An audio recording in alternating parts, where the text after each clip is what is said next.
जय गुरुदेव बच्चों, आज हम आपको वर्णों का जो ज्ञान है उनके बारे में हम बताने जा रहे हैं। तो आइए जानेंगे वर्णों के संबंध में।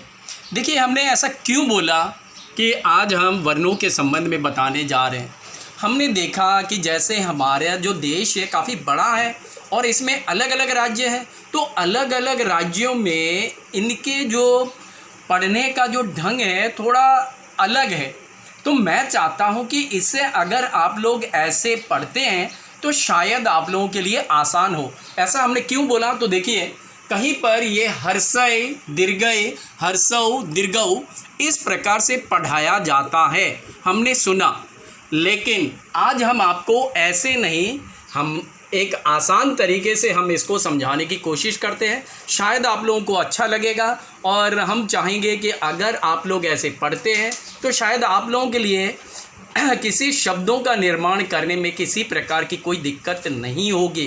तो आइए चलिए, वर्णों का जो ज्ञान है, सबसे पहले हम स्वर वर्ण को किस प्रकार से पढ़ा जाए इसके विषय में हम बताने जा रहे हैं। तो आप लोग भी ध्यानपूर्वक सुनिए। जैसे अ आ इ ई उ ऊ री ए ऐ ओ औ अंग आह। शायद आपको समझ में आ गया होगा। तो देखिए, ये जितने भी अभी हमने आपको वर्णों को पढ़ के सुनाया, ये सभी आ जाते हैं स्वर वर्ण के अंतर्गत और ये सभी जो है मात्राओं के लिए प्रयोग किया जाता है। अब हम आगे बढ़ते हैं। जैसे व्यंजन वर्ण, व्यंजन वर्णों को कैसे पढ़ा जाता है, मैं इसे पढ़कर सुनाता हूँ। शायद आप लोगों को पसंद आएगा, तो मैं पढ़ता हूँ, आप लोग सुनिए।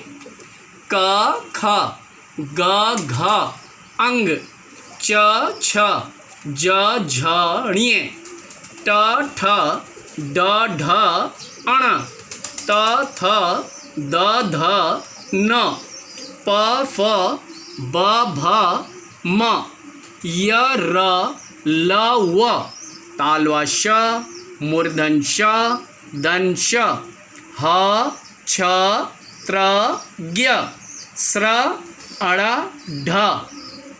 देखिए, हमने इसे ऐसे पढ़ाने का जो हमारा मुख्य मकसद है वो ये है कि हमने बहुत बार देखा कि बच्चे ब के जगह पर क्या करते हैं, वह लिख देते हैं, कभी व के जगह पर ब लिख देते हैं। इसलिए हमने सोचा कि इसे अगर इस प्रकार से पढ़ा जाए तो शब्दों के निर्माण करते समय आपसे कोई गलती नहीं होगी। दूसरी बात है, जैसे तालवा श, मूर्धन श, दन श, ये जो तीन श है, इन तीनों श को हमने इस तरह से पढ़ते हुए सुना, श श श। तो देखिए, हर एक वर्ण का अपना एक अलग नाम है। इसलिए हमने सोचा कि आज हम इनके बारे में बता दें।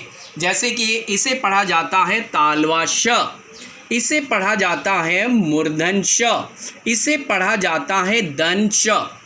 दूसरी बात है, देखिए र और अड़, ये जो दो वर्ण है, इन दोनों वर्ण में भी बहुत गलतियां जो है बच्चे करते हैं। इसलिए करते हैं क्योंकि इनके जो उच्चारण है वो सही उच्चारण नहीं कर रहे हैं। जैसे कि इसका उच्चारण होना चाहिए र और इसका उच्चारण होना चाहिए अड़। हमने बहुत समय देखा, जब हम किसी बच्चों को बोलते हैं कि भाई हमें पेड़ लिख के दिखाओ, तो बच्चे र लिख देते हैं अड़ा के जगह पर। तो ये जो गलती है, ये गलती इसी कारण होते हैं क्योंकि र और अड़ा का उच्चारण जो है वो सही रूप से नहीं करते हैं। इसलिए हमने सोचा कि हम व्यंजन वर्णों को भी एक बार पढ़कर सुना दें। दूसरी बात है कि वर्ण विच्छेद। देखिए,